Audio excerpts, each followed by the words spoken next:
pagiku cerahku, matahari bersinar, ku gendong tas merahku di pundak. Selamat pagi semua, ku nantikan dirimu di depan kelasmu, menantikan kami. Guruku tersayang, guru tercinta, tanpamu apa jadinya aku. Selamat pagi anak-anak. Bagaimana kabarnya hari ini? Sehat semua ya? Semoga kita semua selalu diberikan kesehatan. Kalau Bapak tanya bagaimana kabar anak-anak hari ini, anak-anak menjawab sehat, ceria, sukses. Bisa? Bagaimana kabar anak-anak hari ini? Sehat, ceria, sukses. Sebelum kita memulai pembelajaran hari ini, marilah kita berdoa menurut agama dan keyakinan kita masing-masing. Berdoa dimulai. Berdoa selesai. Hari ini apakah ada yang tidak hadir? Hadir semua ya? Baiklah. Hari ini kita akan belajar materi organ gerak hewan dan manusia. Tema 1, subtema 1, pembelajaran 1. Tapi sebelum anak-anak mengamati materi yang akan Bapak sampaikan hari ini, terlebih dahulu Bapak akan menyampaikan tujuan pembelajaran yang harus anak-anak capai pada hari ini. Yang pertama, siswa dapat menyebutkan alat gerak hewan dan manusia dengan benar. Yang kedua, siswa mampu mengidentifikasi gerak ikan air dengan benar. Yang ketiga, siswa dapat menentukan ide pokok pada sebuah paragraf dengan benar. Yang keempat, siswa dapat mengembangkan ide pokok menjadi sebuah paragraf secara runtun. Yang kelima, siswa dapat mengetahui fungsi gambar ilustrasi dengan benar. Yang keenam, siswa dapat menjelaskan penjumlahan, pengurangan, perkalian, pembagian dengan penyebut yang sama dengan benar. Anak-anak, salah satu ciri dari makhluk hidup adalah bergerak. Secara umum, gerak dapat diartikan.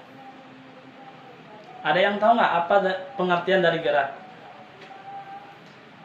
Ya, benar sekali. Pengertian dari gerak adalah berpindah tempat atau perubahan posisi sebagian atau seluruh bagian dari tubuh. Makhluk hidup akan bergerak apabila ada rangsangan yang mengenai sebagian atau seluruh bagian tubuhnya. Gerak pada manusia dan hewan menggunakan organ gerak yang tersusun dalam sistem gerak. Organ gerak berfungsi untuk, ada yang tahu nggak apa fungsi dan kegunaan dari organ gerak? Anak-anak ada yang tahu? Ya, Bapak jelaskan kegunaan dan fungsi dari organ gerak. Yang pertama yaitu berjalan, berlari, melompat, memegang, menggali, memanjat, berenang, dan sebagainya. Organ gerak pada hewan dan manusia memiliki kesamaan.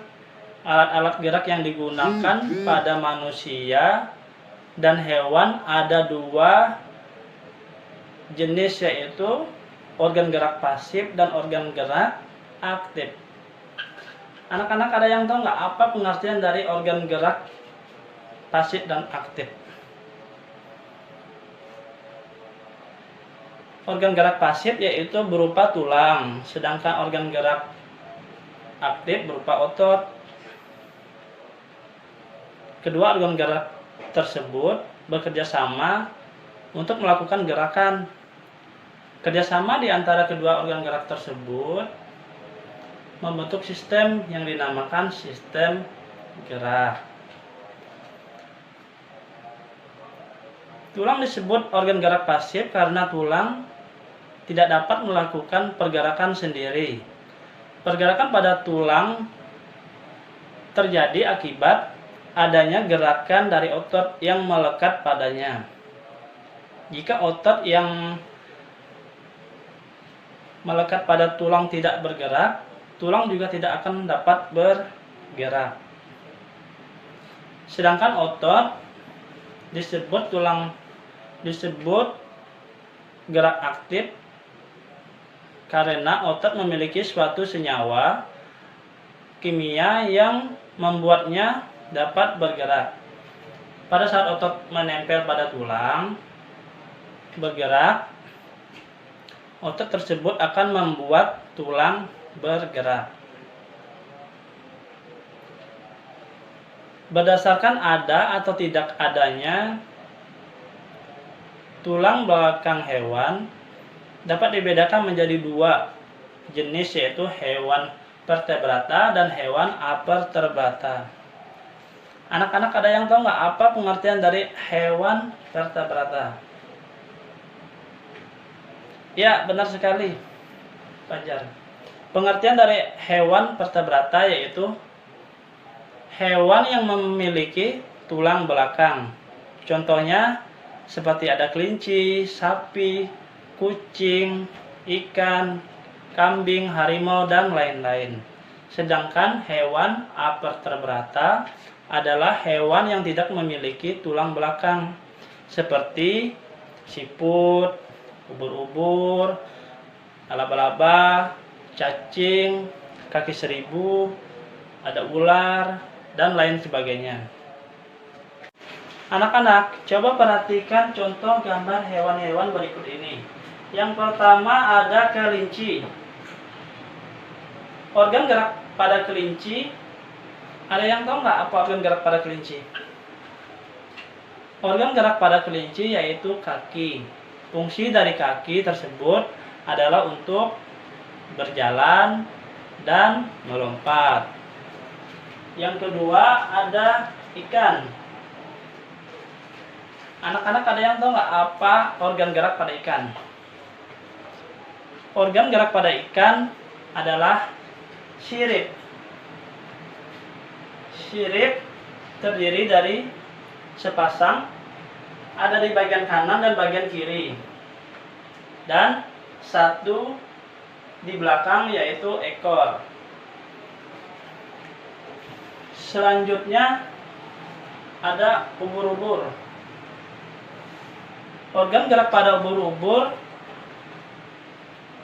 adalah, ada yang tahu? Organ gerak pada ubur-ubur adalah tentakel dan kepala. Fungsi utama tentakel adalah untuk berenang. Selanjutnya ada burung. Organ gerak pada burung adalah sayap. Fungsi sayap pada burung adalah untuk terbang. Yang terakhir ada siput. Organ gerak pada siput yaitu kaki perut. Fungsi dari kaki perut adalah untuk bergerak dan berpindah tempat. Anak-anak, selanjutnya kita akan membahas ide pokok. Ide pokok adalah gagasan yang menjadi dasar sebuah paragraf. Ide pokok disajikan ke dalam bentuk kalimat utama. Kalimat utama yang membuat ide pokok ini berada di, ada yang tahu nggak? Biasanya ide pokok itu berada di mana? Ya, ide pokok itu biasanya berada di awal paragraf, di tengah paragraf, ataupun di akhir paragraf. Sebuah paragraf terdiri dari kalimat utama dan kalimat pengembang. Kalimat utama adalah kalimat yang memuat ide pokok paragraf. Sedangkan kalimat pengembang adalah rincian informasi yang mendukung dari ide pokok dalam sebuah paragraf. Anak-anak, langkah-langkah menemukan ide pokok pada suatu paragraf terdiri dari yang pertama, bacalah paragraf tersebut dengan seksama. Yang kedua, perhatikan kalimat demi kalimat dalam paragraf. Yang ketiga, carilah kalimat mengandung pernyataan yang lebih umum.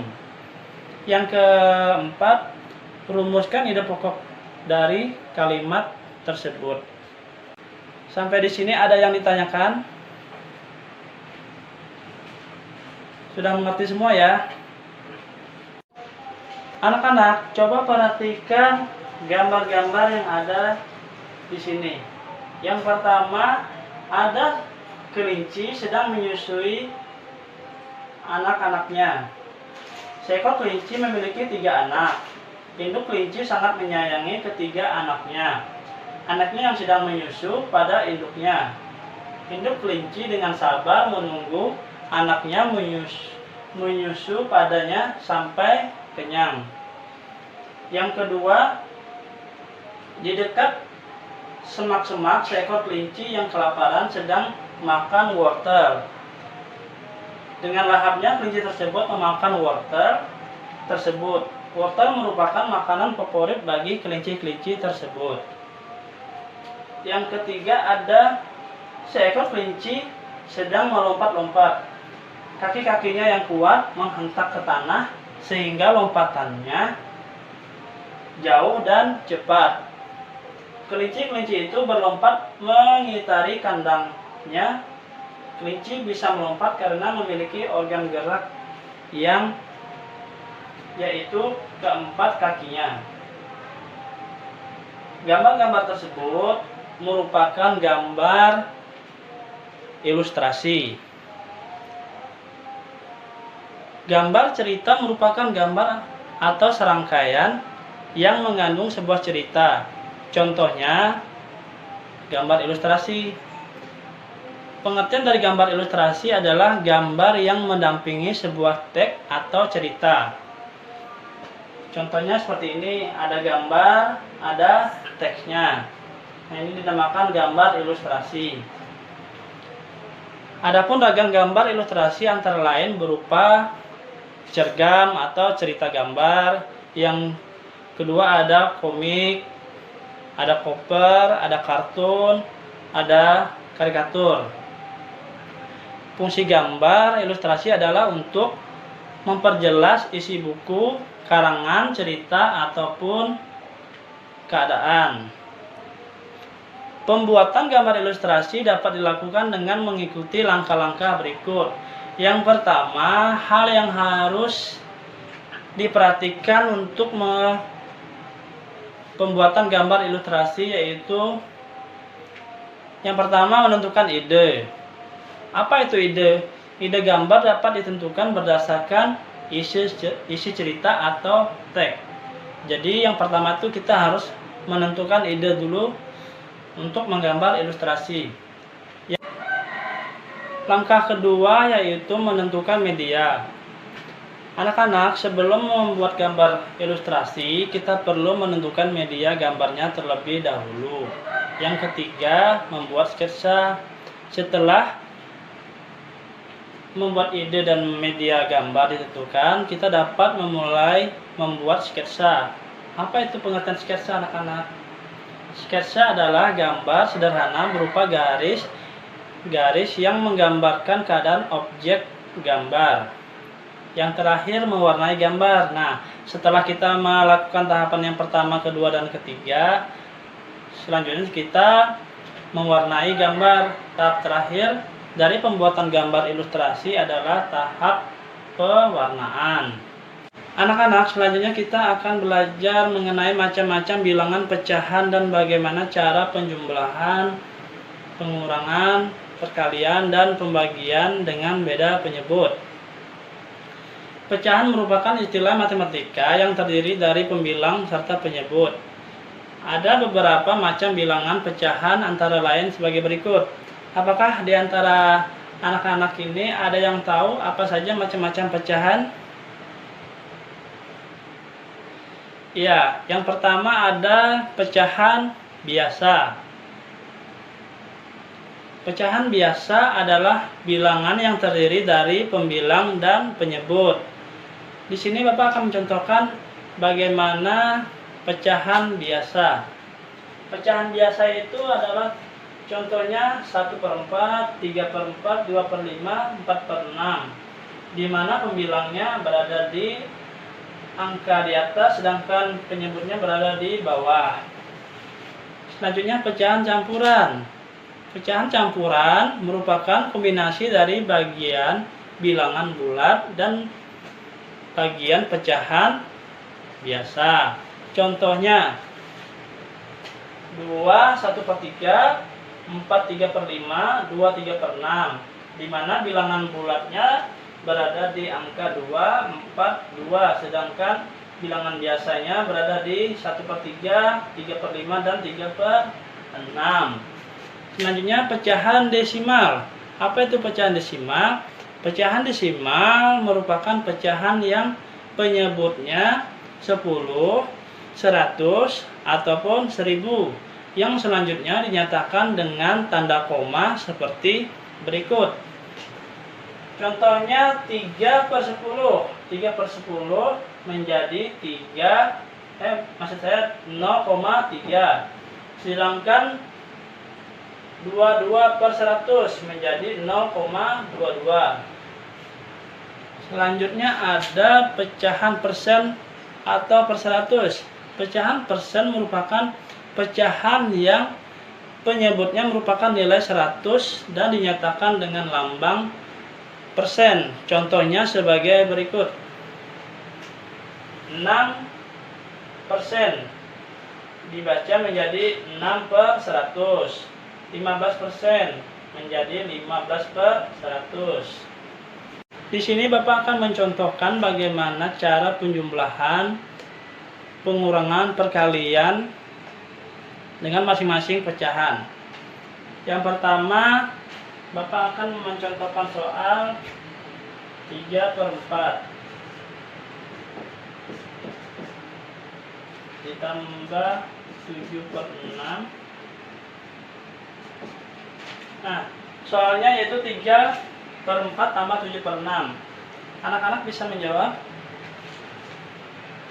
Nah, di sini Bapak contohkan dulu ya bagaimana cara penyelesaiannya. 3/4 tambah 7/6. Karena penyebutnya beda, terlebih dahulu kita akan mencari KPK-nya agar penyebutnya bisa sama, baru kita bisa menyelesaikan ke tahap selanjutnya. 4/6. 4/6 ini berarti KPK-nya berapa? Ya, KPK dari 4/6 adalah 12.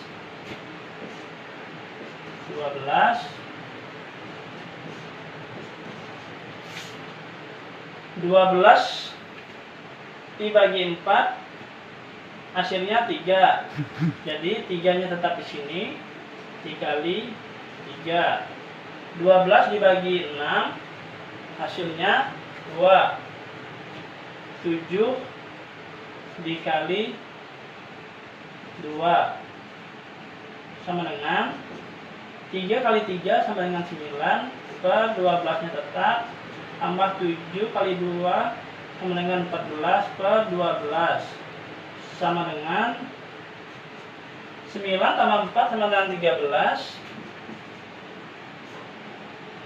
Maksud saya 23 per 12 sama dengan 23 per 12. Nah, ini masih bisa disederhanakan ya dengan cara pembagian 23 bagi 12, jadi hasilnya yaitu 1/11 per 12. Nah, ini hasil dari 3/4 tambah 7/6. Selanjutnya pengurangan. 5/6 dikurang 2/9 sama dengan 5/6 dikurang 2/9. Di sini penyebutnya juga berbeda, jadi kita harus menyamakan penyebutnya terlebih dahulu. dengan cara mencari KPK-nya ya anak-anak. 6 per 9 KPK-nya yaitu 36.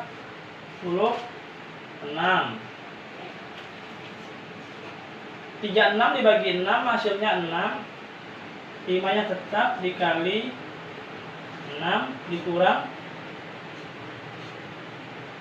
36 dibagi 9 sama dengan 4. 2-nya tetap dikali 4. 5 kali 6 hasilnya 30 per 36. 2 kali 4 hasilnya 8 per 36. Nah, di sini angka selanjutnya yaitu 30 dikurang 8. Hasilnya, ada yang tahu 30 kurang 8 berapa? Ya, benar sekali, 30 dikurang 8 hasilnya 22. 22 per 36. Nah, di sini 22 per 36 masih bisa kita sederhanakan. 22 per 36 sama-sama bisa dibagi 2. 22 bagi 2 hasilnya 11. Sedangkan 36 dibagi 2 hasilnya 18. Nah, jadi hasil akhir dari 5 per 6 dikurang 2 per 9 yaitu 11 per 18. Selanjutnya contoh pecahan campuran. 6 1 per 3 dikali 7 1 per 2. Cara penyelesaiannya, di sini kita tidak perlu mencari KPK karena merupakan perkalian. Jadi langkah selanjutnya yaitu kita menjadikan pecahan campuran ini menjadi pecahan biasa dulu. 3 dikali 6 kali 3 sama dengan 18 tambah 1 sama dengan 19 per 3 dikali 7 dikali 2. 7 kali 2 sama dengan 14 tambah 1 sama dengan 15 per 2 sama dengan. Nah, di sini kita bisa sederhanakan antara angka 15 dengan 3. 15 dibagi 3 sama dengan 5. 3 bagi 3 sama dengan 1. Nah, jadi 19 dikali 5 hasilnya 95. 1 dikali 2 sama dengan 2. Nah, di sini masih bisa kita sederhanakan 92 per 2 tersebut dengan cara pembagian. 95 dibagi 2 yaitu hasilnya 47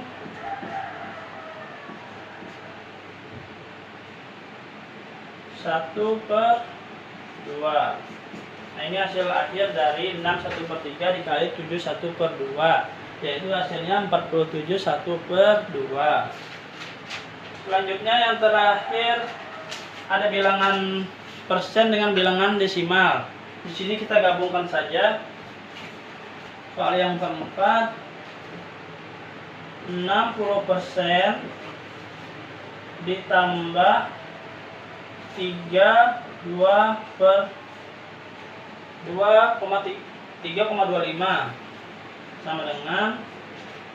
Nah, 6% ini kita rubah dulu menjadi pecahan biasa, yaitu karena 60% menjadi 60 per 100 ditambah, nah 3 2 per 5 karena di belakang koma ada 2 angka, jadi penyebutnya adalah 100 dan 3-nya ditarik ke kiri menjadi 325. 60. Untuk selanjutnya kita langsung menjumlahkan 60 tambah 325 sama dengan 385 per 100. Nah, di sini kita bisa menyederhanakan 385 per 100 menjadi sama-sama kita bagikan 5. Angka 385 dibagi 5 hasilnya 385 dibagi 100 hasilnya 317 per 20.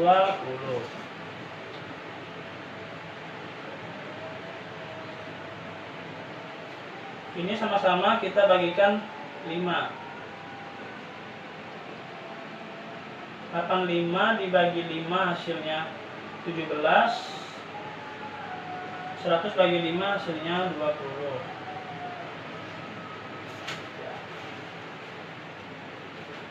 Sampai di sini apakah ada yang ditanyakan? Sudah paham semua ya? Anak-anak, sebelum kita mengakhiri pembelajaran kita hari ini, marilah kita simpulkan apa saja materi yang kita pelajari hari ini. Apakah anak-anak bisa menyimpulkan apa saja yang kita pelajari hari ini? Ya, yang pertama kita belajar salah satu ciri makhluk hidup adalah dengan bergerak. Organ gerak hewan dan manusia terdiri dari organ gerak pasif dan organ gerak aktif, di mana organ gerak pasif itu berupa tulang, sedangkan organ gerak aktif berupa otot. Selanjutnya menentukan ide pokok. Ide pokok adalah gagasan yang menjadi dasar sebuah paragraf. Ide pokok disajikan ke dalam bentuk kalimat utama. Kalimat utama yang membuat ide pokok ini berada di awal paragraf, di tengah paragraf, ataupun di akhir paragraf. Selanjutnya, gambar ilustrasi. Gambar ilustrasi adalah gambar yang mendampingi sebuah teks atau cerita. Gambar ilustrasi dapat dibuat dalam bentuk buku, foto, gambar, tangan, atau lukisan. Selanjutnya, mengenai macam-macam pecahan. Pecahan terdiri dari pecahan biasa, pecahan campuran, pecahan desimal, dan pecahan persen atau per 100. Sebelum kita mengakhiri pembelajaran kita hari ini, marilah kita berdoa menurut agama dan kepercayaan kita masing-masing.